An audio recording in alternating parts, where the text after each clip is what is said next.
What's going on, America? Kevin from Kevin's Corner, where I try to make sense out of nonsense. And I want to really break something down today because I think it's important from just a analytical viewpoint to study a narrative that's been going on now for probably going on 2 or 3 years, which is the narrative of J6 being an insurrection, and that it was, of course, equivalent to 9/11 and, of course, Pearl Harbor.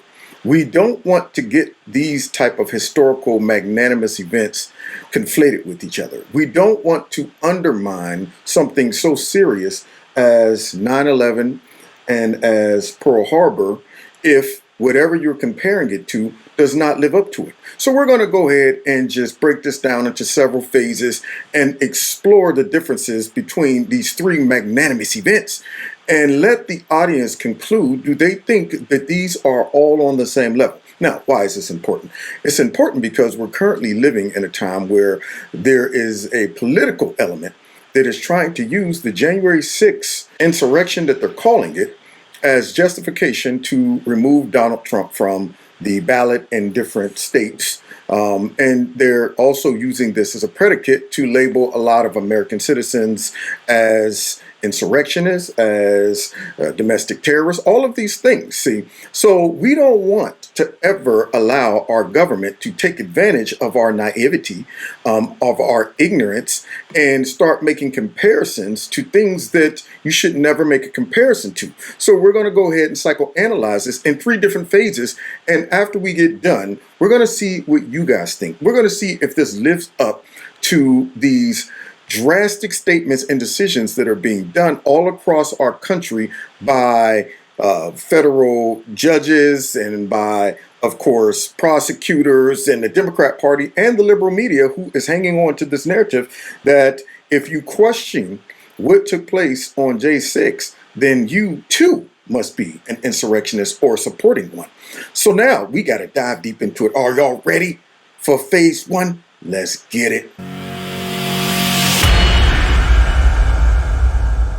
What's going on, America? Welcome to Kevin's Corner, where I try to make some sense out of nonsense. Before we get into this video, I need y'all to do me a favor. Hit that like button, share my videos. Please make sure you subscribe. Make sure your notification buttons are turned on to all. Subscribe to my alternative channel just in case YouTube give me the slip or something. You'll know how to find me. Don't forget to check me out with all the podcasts and follow me on Rumble and the Jungle. All the links are listed below. If you want to donate to my channel, feel free. Those links are below as well. Now, with no further ado, welcome to my party, we're just getting started.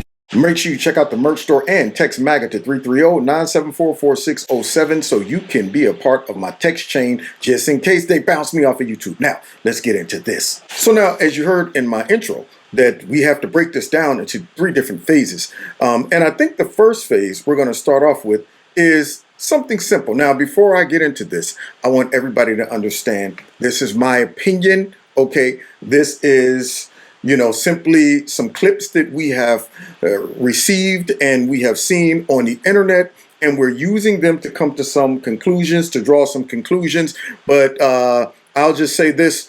I'm not a lawyer.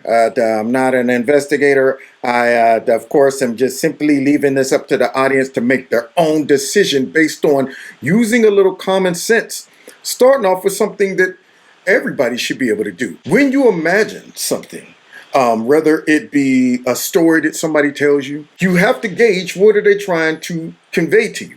Are they trying to make this story seem exciting, thrilling, magnanimous? And the details that they include in that story should make it very clear what the story is about. You should have images in your head when somebody's telling a story. If you're sitting up here telling me about a guy who fought off 10 people by himself, and then all of a sudden dragons came out and attacked this dude, I'm envisioning that in my head. It's no different than when you go to a movie. You have an expectation of what that movie is about based on the trailer, based on people coming out that movie and say, dude, you should have saw it, man. It was crazy, man. It was so exciting, all kind of action. But what if you walked in there and you saw the movie and the movie didn't fit the description, or didn't fit the trailer, or didn't fit all of the hype and the narratives that people were coming out saying it was about? You would be disappointed. So what I'm going to do in phase 1 is simply show you some examples of these 3 events that someone you're very familiar with claims that these are all on the same level.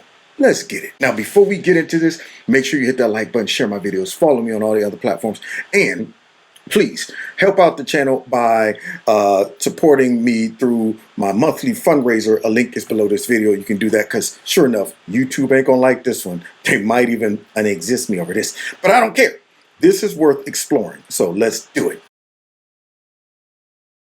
Certain dates echo throughout history, including dates that instantly remind all who have lived through them where they were and what they were doing when our democracy came under assault. Dates that occupy not only a place on our calendars, but a place in our collective memory. Whoa, now she's talking big, see, and I have to agree because, see, when you look at things that has happened through your life and it has impacted you and has burnt itself into your memory, it's usually placed in your memory because of one of three ways. One is because it might be something you were interested in, so it just, dropped itself into your memory. You'll never forget it because you were interested in it. Number two is repetition. You keep seeing or hearing something, and all of a sudden it's burnt into your memory. And number three is a traumatic experience, whether it be good or bad. For example, I know exactly where I was at and what I was doing when 9/11 took place. My father and all of them, they knew where they were at when President Kennedy was assassinated. These are moments that are sketched into your memory because they're so magnanimous. But I have no idea what I was doing when J6 happened. But nonetheless, let's go ahead and see where she's going with this because she's saying it should be sketched into our memories. December 7th, 1941, September 11th, 2001, and January 6th, 2021. What? September 11th, 2001. The plane just what? 737? What? The World Trade Center. Who are you talking to? Oh, God. Oh, my God. December 7th, 1941.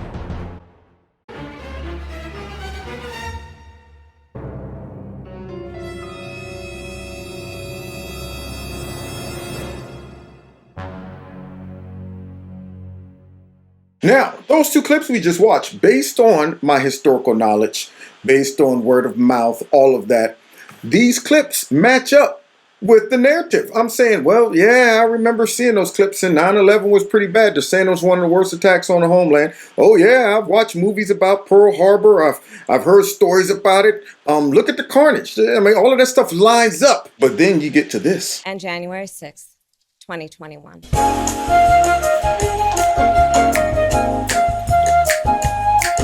Yeah. Greatest threat to the homeland since 9/11, y'all. Since Pearl Harbor. Look at that.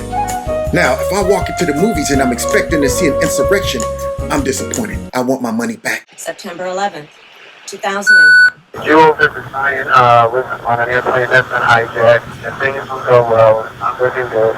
I just want you to know I absolutely love you. I want you to do good. So have a good time. Same to my parents and everybody. And I just totally love you, and I'll see you in Denver. Bye, babe.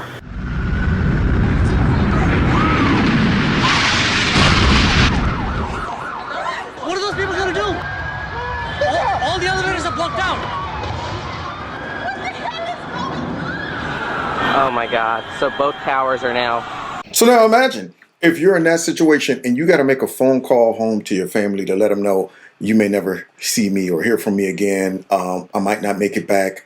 That right there is a serious situation. It's not like the phone calls that we saw Nancy Pelosi making in the basement where she was being filmed by her daughter and was talking about how she wanted to punch President Trump in the nose and she'll knock him out and she'll go to jail. She'll go to jail and all of that. And she's been waiting on all of these people to come over here and trespass on the Capitol. It's not like that, see. These were calls where, this is a serious situation. You may never see me again. See, I can empathize with that man right there because I'm saying, yeah, you probably were never coming back from that situation. That right there is serious. Let's see if the other one lives up to it. Attack on Pearl Harbor. Well, look at this from the movie Pearl Harbor. Reenactment. Oh, okay. Well, look at that. Now that looks like a real attack on the homeland. Incoming, y'all. They got actual bullets and everything. They got bullets, planes, folks getting hurt, killed, all of that. Then On J6. January 6th, 2021. What? Wait, where's all the bullets? Where's the attack? Why are they all moving around so slowly? I'm sorry, I paid my money to come in and see an insurrection on the screen, and what I'm seeing is people walking around with cell phones and stuff like this. Now, I'm not saying that there isn't footage outside of the building, which of course that's all they want you to see is just the one side. They want you to see the footage of people climbing up the walls and stuff like that, which we're going to be exploring in our little experiment as we go on. They want you to see that stuff and think that's it. And I'm just here to show you the other side of it, which they tried to hide from you, which shows the inside of the building and what was taking place, which doesn't live up to what they're telling us the insurrection was. So now you come out of the movie and say, man, dude, you need to go see this movie, Insurrection. It's crazy, man. They was going over walls, man. They put up this big noose that was going to hang folks. And then, man, they was going to go ahead and get the vice president. They was going to get the speaker of the house and do all kind of things to her, man. It was wild. And then I go to the movie expecting that, and I'm seeing that right there. And then you got the nerve to say, this right here is just as bad as 9/11 and Pearl Harbor. Do the footage line up? Can you not see the difference? Isn't it odd that they don't want you to see all the footage because they know if you see the footage, you would find out that the movie has been pumped up to be let down. Interesting. Let's go ahead and see if Kamala Harris, who has disgraced the honor and all of the lives that were lost in 9/11 and also during Pearl Harbor, let's see if she could find at least something that would make us think this is on the same level. September 11th, 2001. I just got hit. Goddamn, I can't even protect my NCA. Wow. December 7th, 1941. Look at that. Yeah. Pearl Harbor looked like a mess. And January 6th, January 6th. Here we go. 2021. Okay. Well, wait a minute. Why are those cops standing aside? That's odd. Okay, no sense of urgency by the police. I'm just let these people slowly walk out of the door. Wow, just letting the insurrectionists go? I'm a little disappointed in this movie. I just heard Kamala Harris compare this to 9/11 and Pearl Harbor. And as I'm watching this, I'm seeing nothing but people walking in the line as the cops stand aside. I didn't see this in Pearl Harbor. I didn't see the people just standing on a boat watching the Japanese do whatever they wanted to do to them. I didn't see the police on 9/11 just standing outside and not rushing into the building, no sense of urgency, firefighters out there just chilling. I didn't see that. I saw people acting in a manner which lives up to the narrative that these were horrific historical events. But now I'm seeing something that they're telling me is a historical, magnanimous event that was equal to those two. And I see police officers casually just standing there. Maybe it gets better. Maybe the movie gets better. Let's see. September 11th. September 11th. Tuesday, 9:47 Listen to this. a.m. Hi, baby. Baby, you have to listen to me carefully. I'm on a plane that's been hijacked. I'm on the plane. I'm calling from the plane. I want to tell you I love you. Please tell my children that I love them very much. And I'm so sorry, babe. I hope to be able to see your face again, baby.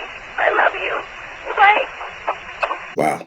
Now, did anybody make a call out of the Capitol like that to their family? I'm in here. The insurrectionists are breaking in. They're coming after me. I may never see you again. I love you. Did anybody make those calls? And not to mention that right after the insurrection took place on J6, 2 hours later, they were back in the Capitol to finish their business. Do you think that all the people during this next clip right here got back on the boat and finished, swabbing the deck and doing the things that they, had to do prior to this attack on Pearl Harbor? Do you think that all of the people in the building during 9/11 that collapsed, they decided right afterwards, 2 hours later, we're going to go back to work and finish what we were doing, okay? It was a minor inconvenience, a hiccup. December 7th, 1941. Now that right there looks like a real attack on the homeland. Yeah. Wouldn't want to be a part of that right there. That looks dangerous. and January 6th. Oh, January 6th. Here we go. They are inside Statuary Hall. This is a legendary place where all of us who've covered Capitol Hill, it's hard to believe what we're seeing right there.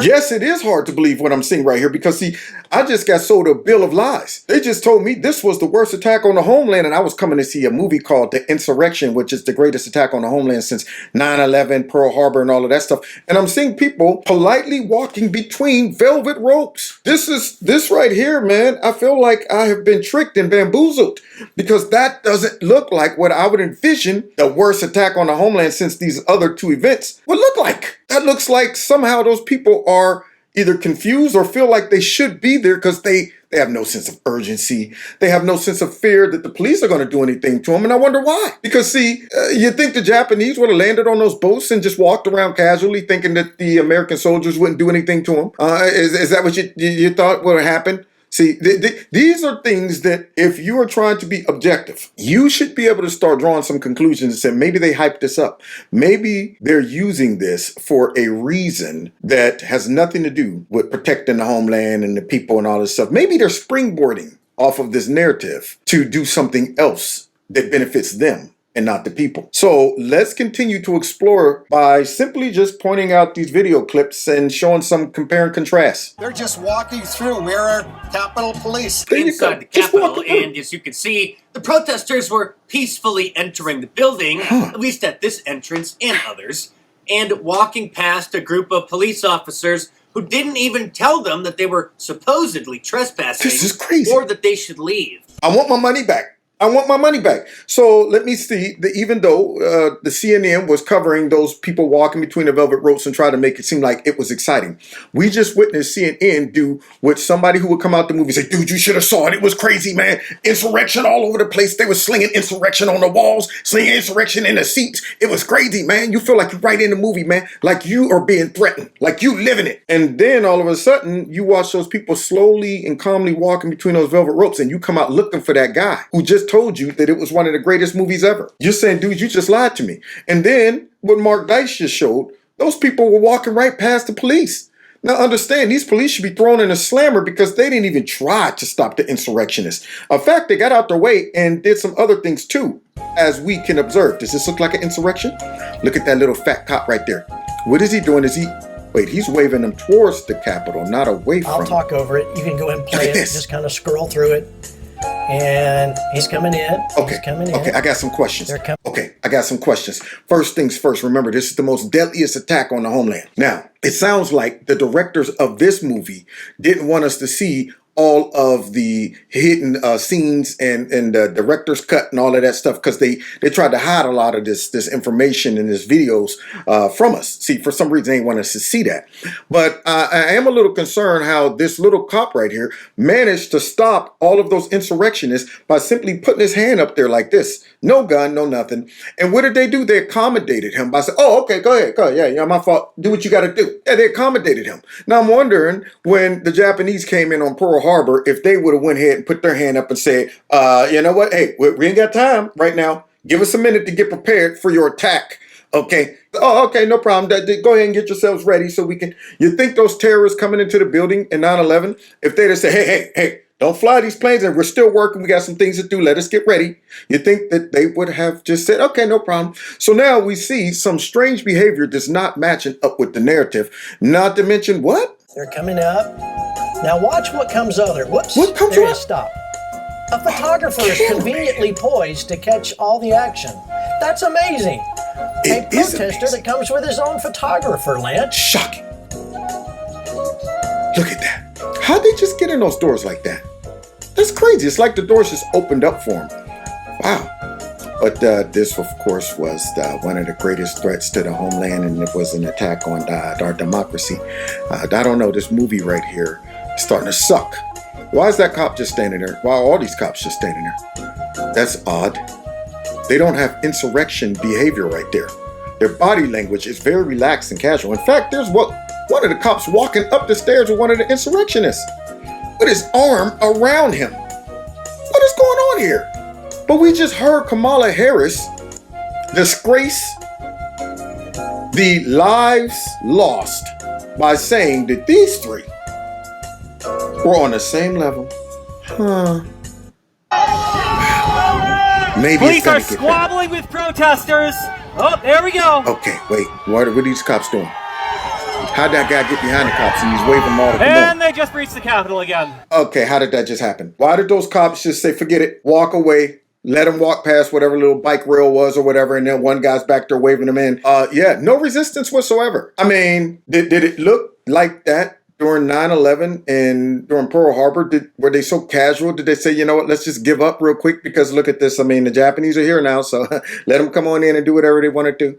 Did it look like all of the firefighters and police officers that rushed into the building during 9/11 said, well, the building's already collapsing, we might as well go ahead and just chill and let it just go ahead and collapse? No, they all had a sense of urgency. They all were trying to stop something like that from happening. That's why we can say that these were some of the worst things that ever took place on the homeland. But yet we're looking at this video footage that Kamala Harris just compared to 9/11 and Pearl Harbor. And she wants us to believe that this is an insurrection. Because if we don't believe it's an insurrection, then how will they justify removing Donald Trump from the ballot by saying he was the one that inspired this insurrection that he wasn't charged for, and all of that stuff? How would they be able to do that? See, here we go again.